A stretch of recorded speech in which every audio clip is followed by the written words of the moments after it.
So, The Lobster has officially become my second favorite movie of 2015. And that's after just one viewing, so I'd say that's a compliment, wouldn't you? Yes, I liked this movie. A lot, actually. I'm not gonna cry over a shit movie in this video. In fact, I have a recommendation.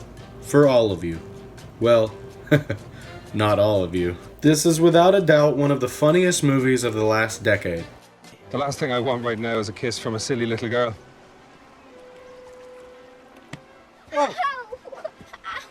But beyond that, it has a very good message behind it that I feel like most people miss when they first watch it. I'm not going to spoil this movie for you, but I'm going to give you something to think about when you watch it.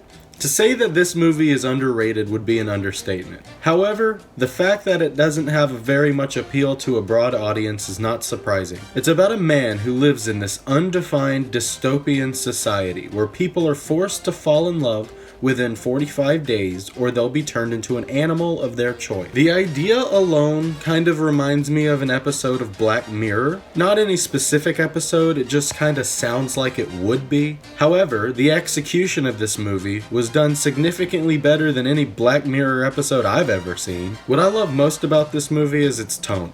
Where were you? I was looking for you. I was masturbating behind those trees over there. The saturation is really low, and there aren't any vibrant colors throughout the entirety of this film. The atmosphere really blends well with the characters and what's happening in the plot. All of the characters are extremely monotone and emotionless. Everything's become extremely black and white in this world. Is there a bisexual option available? No, sir, this option is no longer available since about last summer. Shoe size, please. 44 and a half. 44 or 45. There are no half sizes. I'm afraid you have to decide right now if you want to be registered as a homosexual or a heterosexual. And everyone that is falling in love are only falling for each other because they both share something stupid and irrelevant. Like they both have a limp, or they both have nosebleeds regularly. I can see a lot of people finding this very stupid, but I think all of this is really good commentary on our society. Like how everyone's more focused on physical stuff and basically puts a time limit on finding and falling in love and getting married and having a family, so they just go with whatever they find and whatever they can get before they're ready. Can I come to your room sometime for a chat? I could give you a blowjob, or you could just fuck me. I always swallow after fellatio, and I've got absolutely no problem with anal sex if that's your thing. Someone to protect you from intruders and rapists. Help! Help! I also really love how dull everything in this movie is. It adds to the humor quite a bit. Every scene is intentionally not exciting, and the movie is forcefully boring. This adds so much in a way that I've never really seen done before. It's got the single greatest action scene to ever be put on film.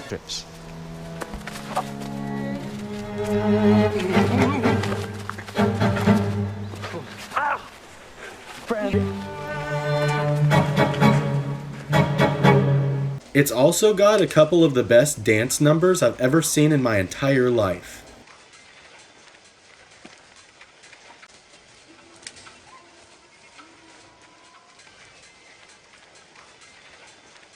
The humor here is definitely not for everybody. I loved it, but clearly dark humor is what I love. So if you don't have a morbid sense of humor, then I would, just fuck off. If you do, I absolutely recommend it. There's a surprising amount of animal deaths, so just know that going in. It bothers some people, even though it's a fucking movie and it's not real. It's not a perfect film. I have some complaints, not many. They're more nitpicks than complaints. This movie's very repetitive, and that's completely on purpose. At times, the repetitive nature can be quite hilarious. But it gets annoying, especially the soundtrack. Maybe that's what they want to do, but I don't know. It didn't work for me. That's my only real complaint, I think. I can see the dull, monotone performance everybody gives being a big turnoff for most audience members. It worked for me, but that's because I can see the humor in what they were going for.